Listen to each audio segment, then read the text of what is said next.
Conference बुलाई गई है, लेकिन आप पीछे देख सकते हैं कि कितने अमित शाह की पुलिस बैठी हुई है यहाँ पे। जो जो उन्होंने हमसे कहा, एसएचओ पार्लियामेंट स्ट्रीट ने हमें 8:54 पे मुझे व्हाट्सएप किया है कि आपकी परमिशन कैंसिल कर दी गई। इसको कहते हैं फांसीबाद, इसको कहते हैं लोकतंत्र का गला घुटना। वो तब हमारे ऊपर 6 धाराएं लगाती है, 186, 188, 147, 149, 353, 332। इन्होंने 4 पुलिस वालों की वर्दियां फाड़ दी और इतनी चोटें आई कि उनको और एमएलसी भी करा दी। दिल्ली पुलिस ने उसकी एमएलसी डॉक्टरी भी करा दी। 9:30 बजे एफआईआर करके उसके बाद एमएलसी होती है उनकी। 12 बजे वो उनके साथ हादसा हुआ, वो 9:30 बजे तक हमारा किसी का इंतजार कर रहे थे। वो नीचे दरी बिछी हुई थी, उसमें इतनी मोटी मोटे चींटे जो काट रहे थे, हम सो नहीं सकते थे।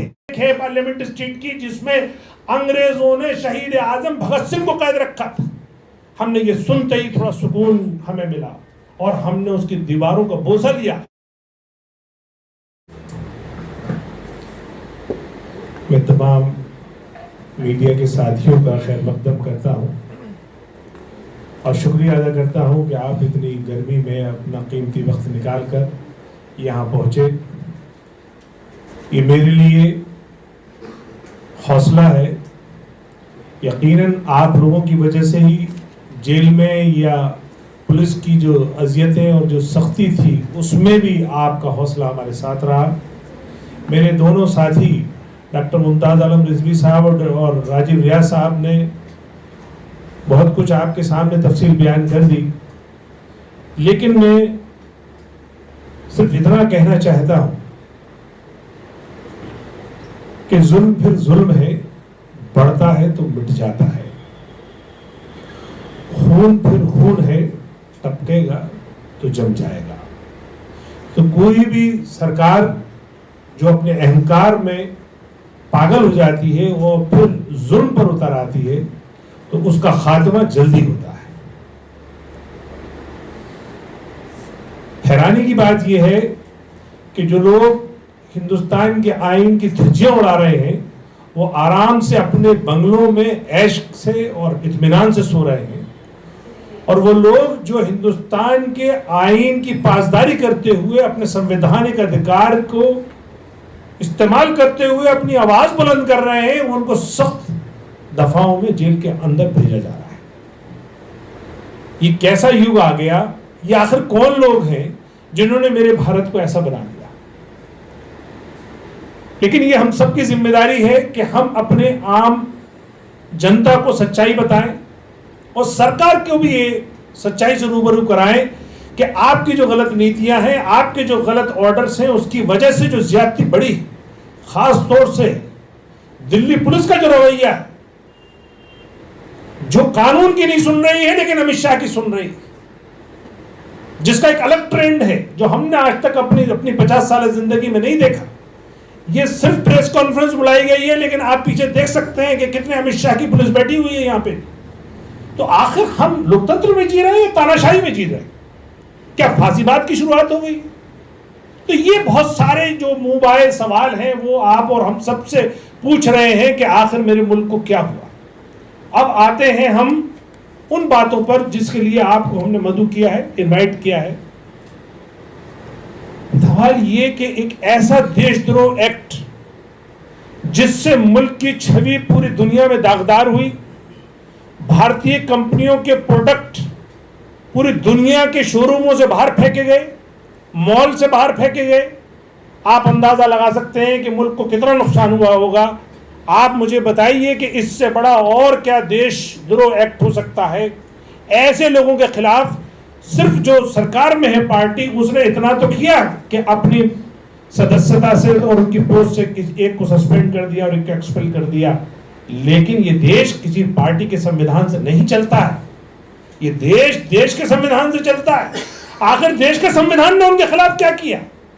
वो देश का संविधान क्यों खामोश कर दिया भारतीय जनता पार्टी ने? हमारा मुतालबा ये था कि आखिर जो देश का संविधान जो जिन धाराओं का मुतालबा करता है या इनवाइट करता है, उसके खिलाफ इनकी कार्रवाई होगी। हमारा मुतालबा ये था कि आखिर ये जो 2 लोग हैं जो भारतीय जनता पार्टी के प्रवक्ता हुआ करते थे, इनके खिलाफ दिल्ली पुलिस कब एक्ट करेगी और एक्ट भी यूएपीए में क्यों नहीं कर रही? जब मामूली मामूली बात पर अपने लोकतांत्रिक अधिकार को अपनाते हुए लोग अगर प्रोटेस्ट करते हैं, उनके खिलाफ सब धाराएं लग जाती हैं। यानी हम दिल्ली पुलिस की तमाम बातें मानते हुए जो जो उन्होंने हमसे कहा, एसएचओ पार्लियामेंट स्ट्रीट ने हमें 8:54 पे मुझे व्हाट्सएप किया है कि आपकी परमिशन कैंसिल कर दी गई।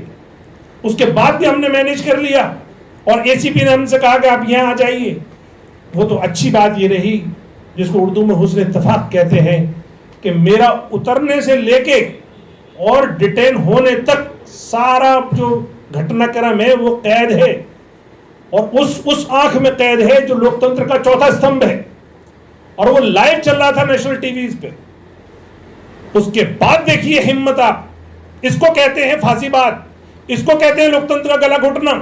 ये वाकया होता है 11:40-50 के बीच में, और हमें डिटेन कर लिया जाता है। हम सिर्फ बाइट देते बस में बैठ जाते हैं, कोई विरोध नहीं हुआ, कुछ नहीं हुआ।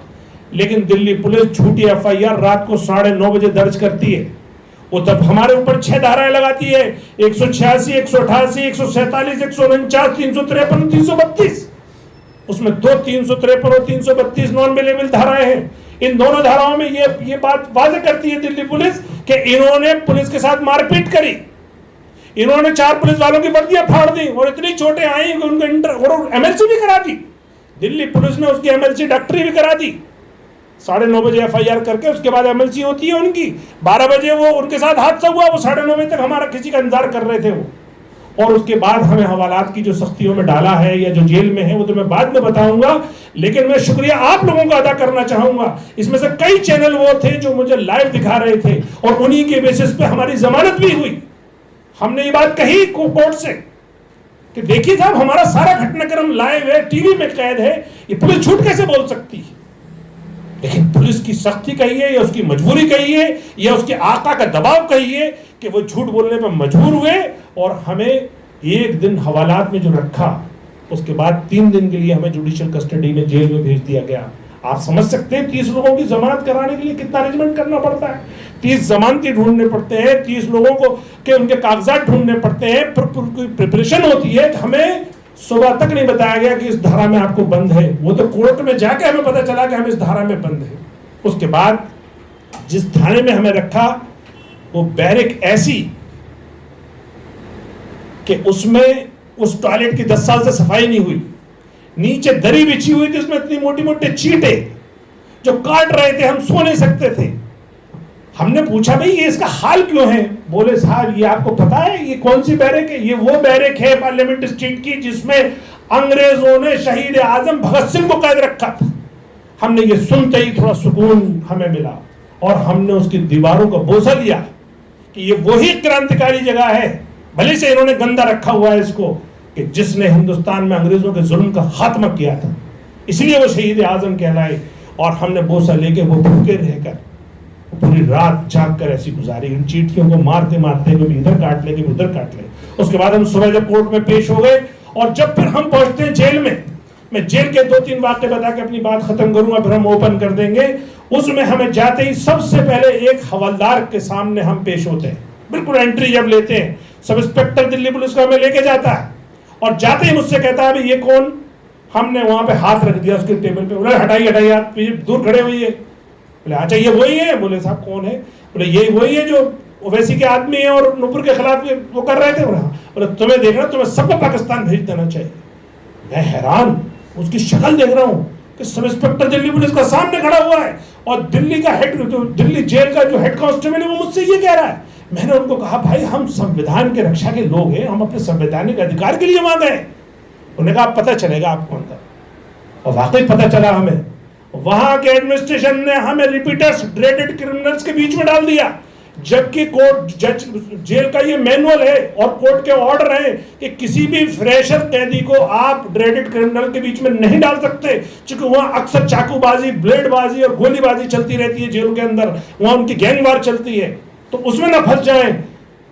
सबसे अफसोस तब हुआ कि जब हम एक राजनीतिक कैदी थे, लेकिन हमें दुर्दांत अपराधी की तरह ट्रीट किया गया। और उसके बाद जो तकलीफों का दौर शुरू हुआ, तीसरी मंजिल थी, ऊपर छत तप रही थी, कोई हवा का बस 4 पंखे थे 26 लोगों में, जिस बैरक में मैं था, खाने का तो ऐसा था बस उन्होंने डाल दिया आप खा लीजिए। पानी बहुत थोड़ा थोड़ा सा आता था, दिन में 2 बार आता था, सुबह 1.5 घंटा सुबह छूटते थे, 1.5 घंटा शाम को छूटते थे। और उस पर भी सितम देखिए आप, हमारे पास 1 जोड़ी कपड़े थे जो हम थर्सडे में अरेस्ट हुए, दूसरे दिन हम जो प्रोड्यूस हुए, रात तक हमें जेल जाने में लग गई। सैटरडे में उन्होंने कहा ठीक है हम आपकी मिलाई भी करवा देंगे और आपको हम अब 3 मिनट की कॉल भी करा देंगे। सैटरडे में हमसे कहा कि नहीं साहब हम आपको नहीं करा सकते। भी क्यों नहीं करा सकते? बोले हमें नहीं पता, ना मुझे सैटरडे को कॉल करने दी गई घर, ना संडे को कॉल करने दी गई, और न मेरे कोई मिलाई करने दी गई, न मेरे पास कपड़े आए। उन्हीं 1 जोड़ी कपड़े में मैंने 4-5 दिन गुजारे। उसके बाद फिर हमें जो सबसे लास्ट में जो जुल्म किया हम पे, हमें सुबह 6 बजे उठाकर और मंडे को जो उसमें लाए पटियाला हाउस कोर्ट में, तो हमें वहां के एक लॉकअप में बंद कर दिया।